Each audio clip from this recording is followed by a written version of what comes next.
Good afternoon, boys and girls. First of all, I want to apologize that you were not able to get onto the Zoom class. I missed you terribly.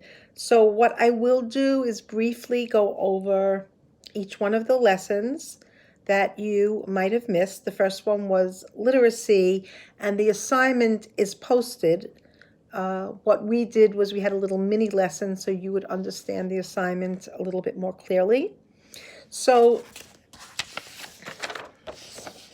if you could see it, the learning objective for the lesson is to be able to, I can monitor and clarify my understanding of the text using specific strategies. We actually spoke about this last week. So take a look again on your own.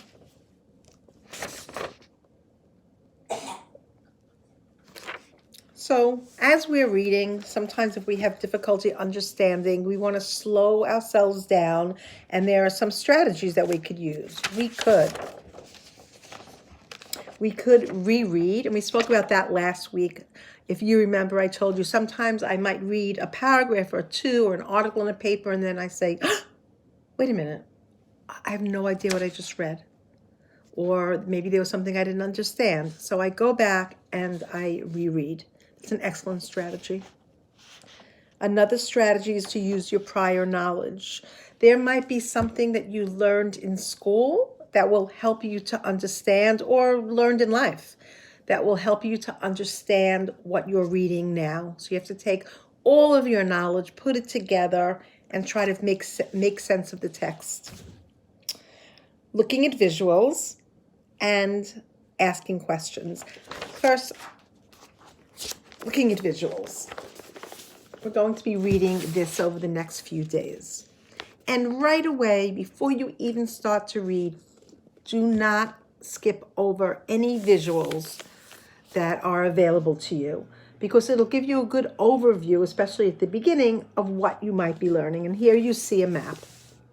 So I won't answer for you, but I want you to think about what you might be learning from this map, even before we start to read. For example, I see, it looks like maybe a grandfather and a child. So I see these might be the characters, the relationship. Then I see two girls. There are actually more than one story. And these stories are written in very, very interesting form. They're written as poetry, but they're still stories. They're narrative poems. So there are still characters, there's still a plot, a story. And what we did earlier was, again, we're using all the strategies that we can to understand the text. And again, and you can open up your book. You should. I'm hoping you have this book at home. So I just want you to think about what you're seeing in that map. That might help you to understand the text in a little while.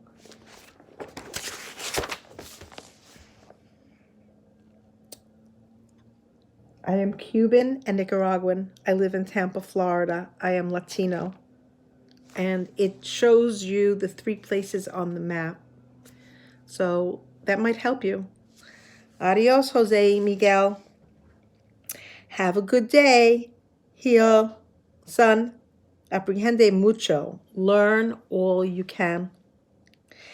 And as he does every day, my grandfather comes to the door to say goodbye to me, giving me advice as I leave for school. He says he wishes he had been able to do that for his own son, my father. The sky is covered with dark clouds, so I rush. School is not far, but the rain could begin any minute. Here in Florida, the sky goes from blue to black in an instant. And you get soaked before you even realize it's raining. Roger catches up with me before the rain does. I'm already asking myself, and that's one of my strategies, who's Roger? Can you think about who Roger might be? I'm thinking maybe it's a friend, or let's see. I would have rather gotten soaked. I'm going to ask myself a question. Why would he rather get wet than see Roger? Are you thinking about that? Well, we're going to find out. He slaps me on the back, pretending to be friendly. Pretending to be friendly. Oh, now I think I know why he'd rather get wet. Pretending to be friendly, but making sure it hurts. Made many tacos today, Miguel? He asks. I would also rather get wet than have somebody speak to me that way.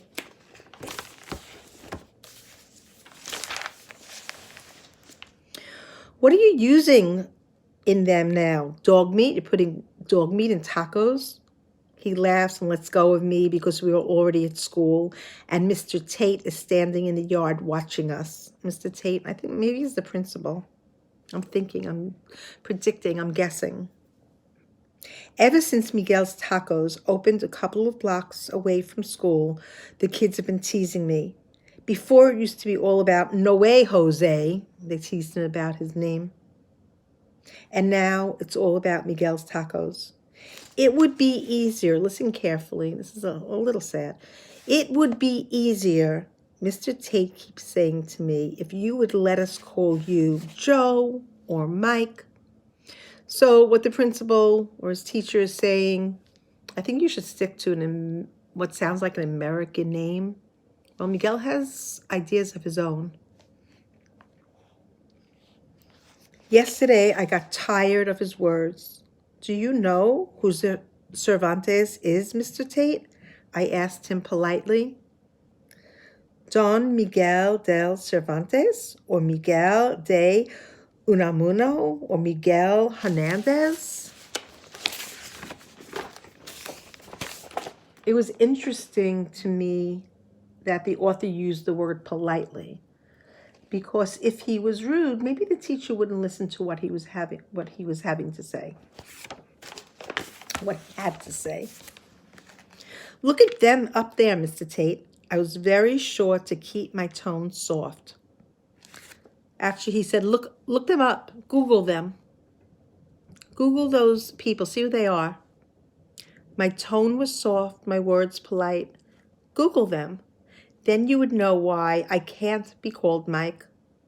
I think I impressed him. I doubt he will come back with that Mike business again, although the truth is that I wasn't named for Miguel de Unamuno or Miguel Hernandez or Cervantes. I was named after my grandfather, Jose Miguel Martinez, who never wrote a word but every morning walks out to the door to say goodbye and tell me to learn much.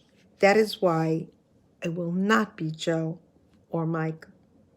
In spite of all the Rogers in the world, but Jose Miguel Martinez.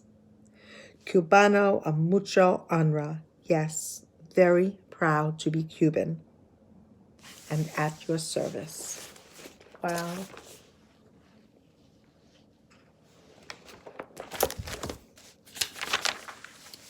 I wonder if the principal or the teacher really thought about what he had said to the student and how that must have made the student feel. Right? I think that it was an honor for him to keep his grandfather's name. Do you know, one of the reasons I gave you the morning assignment to read the name jar is it really reminded me of this poem. And so when you have a chance, remember to sit down when you're comfortable, maybe in the evening, and ask your parents to tell you the story of how you got your name. And then write it down in the jar. When you see your work, you'll see there's a name jar. And I'm going to put my story on Remind, and then hopefully by the end of the week, we can all share our stories. So your job is going to be to use all of the strategies we have learned to read the next part of the story, and you'll see it's very similar to the first part that we just read together. I want you to make sure you look at the visuals, question the text, think to yourself as you're going. The anchor chart will be on your homework assignment, so that will help you. And then when you're finished, you will see where it says collaborative study in this book, and it will also be attached to your homework assignment. You will complete the questions. So basically, that is what we did today. And again, please forgive me. I'm going to try harder tomorrow. I don't know what happened this morning, but we will try harder and we'll get it together. And I hope this video helped you. Now you can go on and do your reading assignment. And I'm going to send you another video, a short one, about what to do with writing. So you have a wonderful day, and please know how much I miss you.